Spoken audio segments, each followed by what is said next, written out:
Hello friend, आज की इस वीडियो में हम लोग बीपीएससी ट्री फर्स्ट में आया हुआ मैथ का क्वेश्चन देने वाले हैं।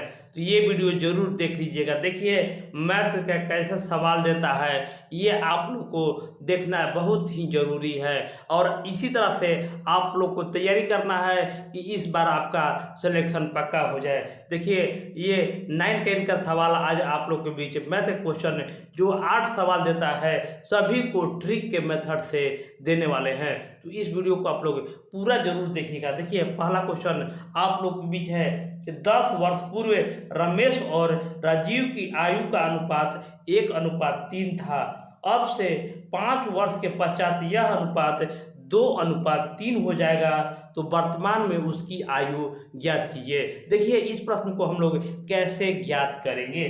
तो यहाँ पर क्वेश्चन कह रहा है कि 10 वर्ष पहले जो है राजीव और रमेश की आयु का अनुपात। देखिए एक रमेश है और एक राजीव है, यहाँ पर राजीव है। तो इसको कह रहा है कि 1:3 अनुपात है। कब?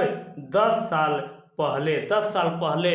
और कह रहा है कि इसके 5 वर्ष बाद वह अनुपात जो हो जाएगा वो 2:3 हो जाएगा। यानी ये हो जाएगा 5 वर्ष बाद, यानी बीच में जो है वो जीरो, वर्तमान उम्र जो है वो 0 है। लेकिन देखिए यहाँ से यहाँ तक पहुँचने में हमें कितना साल लगा? तो हमें 15 साल लग गया। 15 साल लग गया तो इसको पर अब रख दीजिए। एक को x मान लीजिए और 3 को 3x मान लीजिए। और इसी में देखिए यहाँ से यहाँ आने में आपको कितना लगा? तो 15 साल लग गया। तो इसमें 15 जोड़ दीजिए और इसमें भी 15 जोड़ दीजिए। कितना हो गया? तो 2/3 हो गया। 2/3 हो गया। अब इसको क्रॉस मल्टीप्लिकेशन से हल कर लेना है। देखिए इसको इसमें करते हैं तो 3x प्लस, देखिए यहाँ पर हो जाएगा 45 बराबर हो गया। यहाँ पर देखेंगे तो 6x प्लस, देखिए ये 15 है तो यहाँ पर हो जाएगा 30। अब इसको हल कीजिए तो 6x माइनस 3x करेंगे तो यहाँ पर 3x आ जाएगा। और देखिए 45 में से 30 घटा देंगे तो हमारे पास 15 आ जाएगा। तो x बराबर हम करेंगे तो x बराबर 5 आ गया। तो कोई भी समीकरण में आप रख दीजिए। तो देखिए अगर पहला समीकरण में रखिएगा तो यहाँ पर देखिए x बराबर 5 यानी 1 बराबर 5 हो गया और 3 बराबर 15 हो गया। 3 बराबर 15 यानी x बराबर 5 हो गया और 3x बराबर 15 हो गया। कब था? वर्तमान से 10 वर्ष पहले का था। तो वर्तमान लाने के लिए इसमें 10 दोनों में हम जोड़ देंगे। तो देखिए इसका जो उम्र हो जाएगा 5 था तो अब 10 जोड़ दीजिएगा तो ये 15 हो जाएगा। और देखिए इसमें अगर 10 जोड़ दीजिएगा तो ये 25 हो जाएगा। अब इसका कह रहा है का अनुपात निकाल दीजिए। तो देखिए 5 से दोनों विभाजित होता है, ये 3×5 = 15 हो गया और ये हो जाएगा 5×5 = 25 हो गया। तो इसका जो उत्तर हो जाएगा 3:5 हो जाएगा। इस तरीक़ा से इस प्रश्न का हल किया जाता है। देखिए अगला प्रश्न है, बहुत ही इम्पोर्टेंट क्वेश्चन है, आप लोग को ये प्रश्न आना ही चाहिए। यदि मैं अपने घर से 5 किलोमीटर प्रति घंटा की गति से स्टेशन के लिए चलता हूं तो मेरी गाड़ी स्टेशन पहुंचने से 7 मिनट पहले ही छूट चुकी होती है, किंतु मैं 6 किलोमीटर प्रति घंटा की गति से चलता हूं तो गाड़ी छूटने से 5 मिनट पहले पहुंच जाता हूं। तदनुसार मेरे घर से स्टेशन के बीच की दूरी ज्ञात कीजिए। देखिए ये सवाल हमेशा एग्जाम में आते रहता है। तो इसको कैसे बनाना था आइए सीख लीजिए। कुछ नहीं इसमें करना है, डायरेक्ट हल करना था। देखिए कैसे करना है आइए सीख लीजिए। तो जब भी ऐसा सवाल रहेगा तो यहाँ पर लिख लीजिएगा चालों का गुणनफल, चालों का गुणनफल बटे चालों का अंतर। ये याद रखिएगा कि जब भी गाड़ी छूटने वाला सवाल होगा तो यहीं पर इसको सवाल का हल किया जाता है। बटा में यहाँ पर हो जाएगा समय का योग, समय का योग बटा में हो जाएगा 60। बस इसी पर आप लोग को हल कर देना है। तो देखिए पहला जो चाल है, देखिए पहला चाल जो है वो 5 किलोमीटर प्रति घंटा है। देखिए चाल आपको दिखाई दे रहा है 5 किलोमीटर प्रति घंटा है। और दूसरा जो चाल है वो देखिए 6 किलोमीटर प्रति घंटा है। देखिए पहला चाल 5 किलोमीटर प्रति घंटा और दूसरा चाल जो है 6 किलोमीटर प्रति घंटा है। तो दोनों को हम गुणनफल देखिए आ जाएगा। तो देखिए चालों का अंतर है तो घटा दीजिए, 6 में से 5 घटा दीजिए तो 1 हो गया। अब गुना कर दीजिए समय का योग। तो पहला जो समय दिया हुआ है 7 मिनट पहले वह छूट जाता है और दूसरा जो समय हुआ है वो 5 मिनट पहले पहुंच जाता है। तो इसको बटा में है 60 है। अब इसको आप लोग आराम से हल कर सकते हैं। तो ये देख रहे हैं कि ये हमारा 12 हो गया, 7 5 12 हो गया। अब देखिए इसको हल कीजिए, 12 से 60 कटा देंगे 5 बार में, 12 पचे 60 है और इससे ये हमारा 5 से 5 कैंसिल हो गया। तो इसका उत्तर जो हो जाएगा वो 6 किलोमीटर हो जाएगा। यानी घर से स्टेशन के बीच की दूरी जो होगा वो 6 किलोमीटर हो जाएगा। देखिए तीसरा प्रश्न आप लोगों के बीच है कि पी और क्यू का औसत मासिक आय 5050 है, क्यू और आर का मासिक आय 6250 है तथा पी और आर का औसत मासिक आय 5200 है। तो पी का मासिक आय ज्ञात कीजिए। देखिए यहाँ पर कह रहा है कि पी और क्यू का मासिक आय जो है वो 5050 है, यानी 5050 है और क्यू और आर का मासिक आय जो है वो 6250 है और आर और पी का मासिक आय जो हो जाएगा वो 5200 हो जाएगा।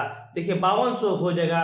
कैसे इसको हल करना है, P बराबर वाट, यानी सभी में डबल कह रहा है, सभी में यानी सभी में डबल है तो सभी को हम लोग को 2 से गुना हम लोग कर सकते हैं। 2 से गुना करेंगे तो देखिए 2 से अब हम लोग गुना करेंगे तो सबसे पहले इसको आप लोग जोड़ लीजिए। तो 0 0 5 5 10 के 0 2 2 4 1 5 हो गया और 10 6 16 हो गया।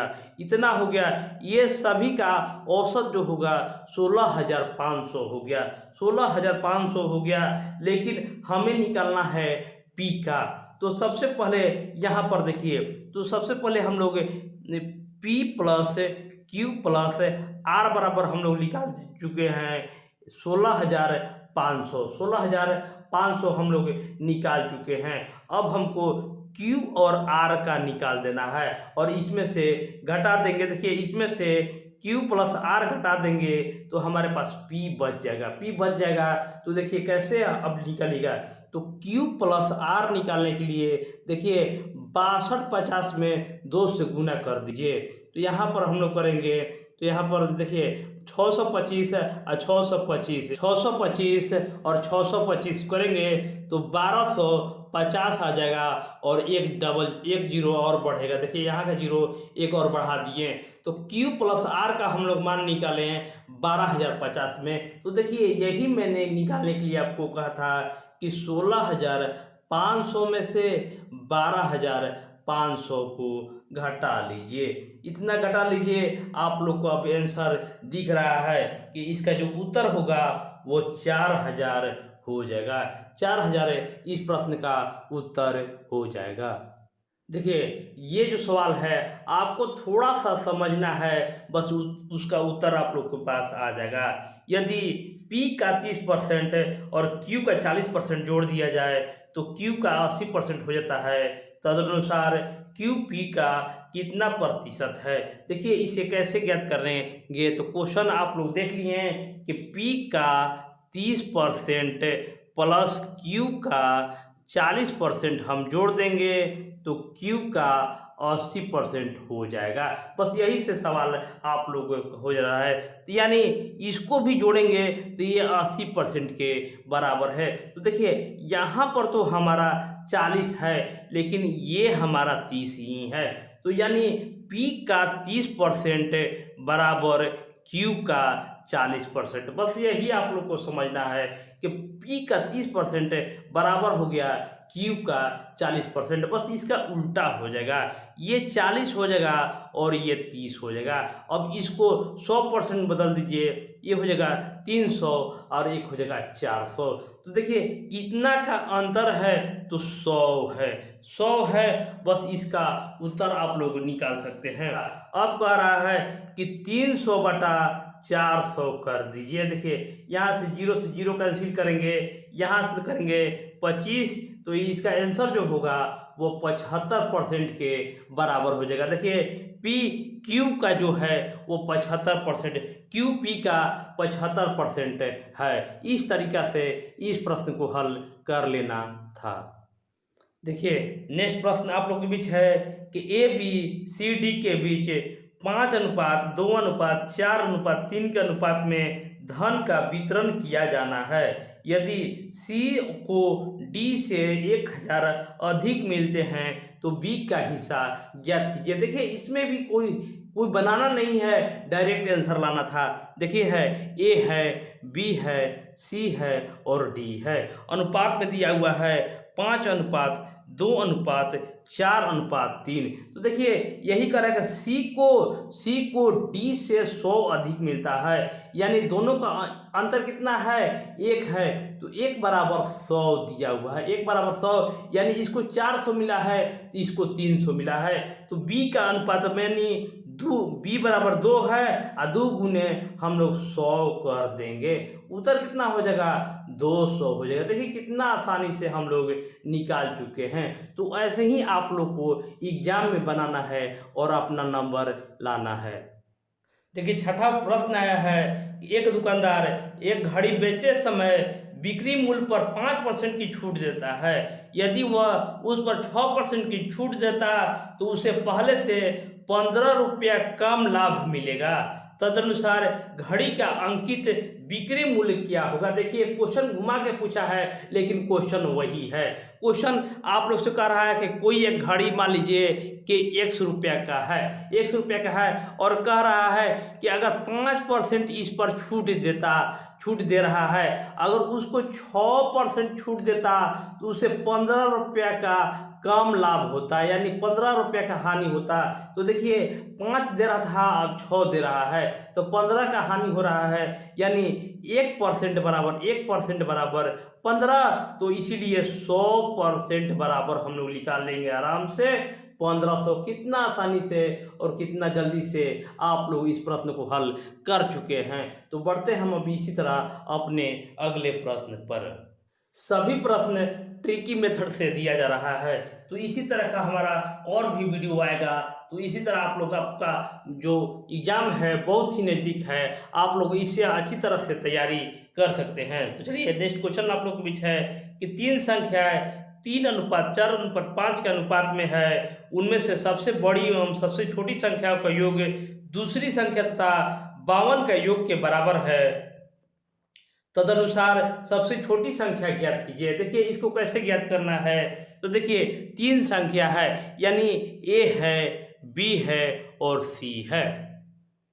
तो इसका अनुपात है 3:4:5 इतना है। तो मान लीजिए कि अनुपात में 1 शामिल है, तो इसको में 1 शामिल कर लीजिए। अब कह रहा है कि पहली छोटी संख्या और बड़ी संख्या, इसमें छोटी संख्या है 3x और बड़ी संख्या है 5x, बराबर किसका है, तो दूसरी संख्या अब +52 के बराबर है। तो इसको अब हल करना है।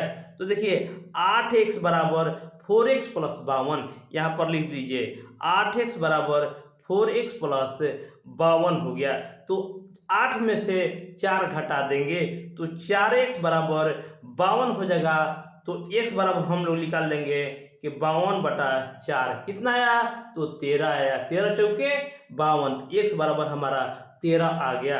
अब इस पर कह रहा है कि जो कहेगा अब उसका उत्तर निकाल देना है। कह रहा है कि छोटी संख्या ज्ञात कीजिए। तो छोटी संख्या कितना है, तो 3x है। x का मान हम लोग कितना निकाले हैं, तो 13 निकाले हैं। उत्तर कितना हो गया, तो 39 हो गया। इस तरीका से इस प्रश्न का हल कर लेना था। और इस वीडियो का लास्ट क्वेश्चन लेकर उपस्थित हैं आप लोग के बीच।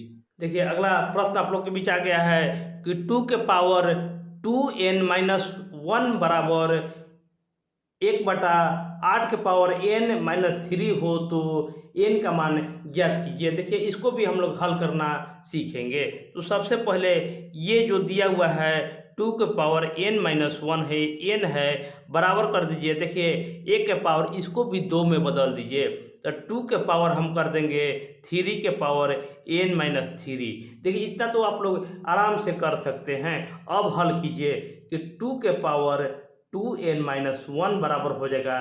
देखिए यहाँ पर हल कीजिए तो 2 के पावर 3n-9 हो जाएगा। इतना हो गया। तो हम लोग जानते हैं कि 2 ऊपर में 2n-1 इसको तो हम छोड़ देंगे, लेकिन ये देखिए बटा में जो होता है जो माइनस में रहता है यानी x के पावर -1 होता है। यहाँ पर देखिए यहाँ पर अगर x के पावर -1 होता है तो इसको लिखते हम 1/x, इतना हम लोग लिखते हैं। तो इसी तरह इसको अगर यहाँ पर बटा में है तो इसको हटाने के लिए हम ऊपर में 2 के पावर -3x -9 हम लोग कर देंगे। तो अब इसको हल कीजिए। अब इसको हल करेंगे तो देखिए हमारा दोनों एलसीएम और एचसीएफ दोनों बराबर हो गया। तो देखिए अब इससे हमको कोई मतलब नहीं है, जो है अब घात से मतलब है कि 2n-1 बराबर हो गया -3n अब +10 हो गया, +10 हो गया। अब देखिए -3n अब +2n, देखिए 2n -3n तो माइनस नहीं रहता तो हम घटा देते, लेकिन माइनस है तो हम दोनों को हम जोड़ देंगे। देखिए +10 प्लस यहाँ पर सॉरी +9 है, और देखिए माइनस जाएगा उधर जाएगा तो प्लस हो जाएगा तो बराबर 10 हो जाएगा। तो x बराबर हम लोग 10/5 कर दिए तो x बराबर हमारा 2 आ गया। तो 2 इस प्रश्न का उत्तर हो जाएगा। तो इस वीडियो को आप लोग लाइक, शेयर और सब्सक्राइब करना ना भूलिएगा। इसी तरह का और वीडियो आप लोग को मिलता रहेगा। मिलते हैं अगले वीडियो में। नमस्कार, धन्यवाद।